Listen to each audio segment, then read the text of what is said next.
Querido destinatário, você insiste em manter presas aos pés escolhas que gostaria de apagar.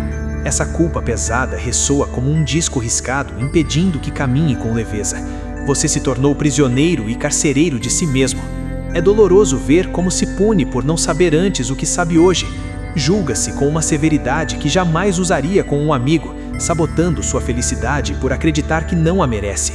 Mas escute, o perdão é um presente que deve a si agora. Aquela versão que errou fez o melhor que podia com as ferramentas da época.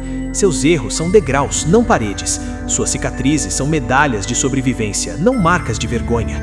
Deixe o passado onde ele pertence. Hoje, abra as mãos e solte esse fardo. Você merece ser livre e amado por quem se tornou. Perdoe-se. Sua história tem páginas lindas para serem escritas. Com carinho, uma carta destinatário.